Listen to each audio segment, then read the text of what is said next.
आपलं उन्हाळा स्पेशल कलिंगडाचं गारेगार नक्की बनवा, सगळ्यांना आवडणार. आवडल्यास लाईक, कमेंट आणि सबस्क्राईब करा फ्रेंड्स. हॅलो फ्रेंड्स, कसे आहात? आत्ता भयंकर उन्हाळा वाढलेला आहे आणि उन्हाळ्यात आपल्याला काहीतरी थंडगार खावंसं वाटतं. तर आज आपण बनवूया कलिंगडापासून गारेगार. तर इकडे मी अर्ध कलिंगड घेतलेलं आहे, पिकलेलं लाल आणि गोड कलिंगड आहे. आणि गारेगार बनवण्यासाठी बघा असे कुल्फी मोल्ड मिळतात, ते मी घेतलेले आहेत. तर आत्ता आपण गारेगार बनवायला सुरुवात करूया. आता हे बघा, मी या पद्धतीनं कलिंगड कापून घेतलेलं आहे. अगोदर गोल कापलं आणि नंतर असं हे कट करून घेतलेलं आहे. आता आपल्याला फक्त याचा गर काढायचा आहे, तर आपण गर काढून घेऊया.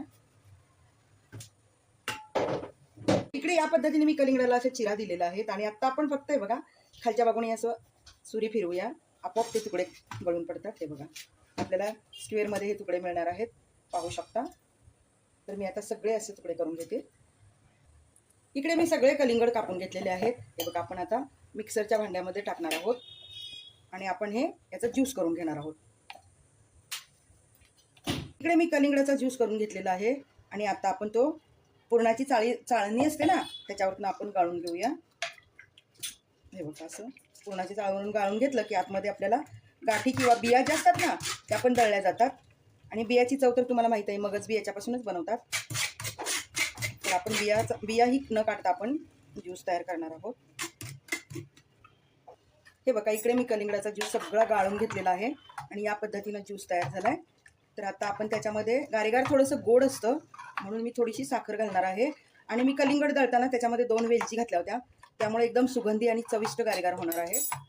1 चमचा भरून मी पिठी साखर घालते. हलवून घेऊया. हे बघा, कलर खूप छान आलेला आहे. तुम्ही याच्यात अगदी तुम्हाला गडद हवं असेल तर कलरही घालू शकता, पण काहीच गरज नाही. कलिंगडाचा नॅचरल कलर हे बघा खूप लाल झालेला आहे. तर आता आपण कलिंगडाचा ज्यूस मोल्डमध्ये ओतून घेणार. इकडे सगळ्या मोल्डमध्ये आपण ज्यूस भरून घ्यायचा आहे. पूर्ण वरतीपर्यंत भरू नका, थोडासा खाली आपल्याला झाकण लावायचं आहे. तर इकडे मी सगळे मोल्ड भरून घेतलेले आहेत. हे बघा, या पद्धतीने झाकण किंवा कॅप मिळतात, आपण त्याला लावून घेऊया.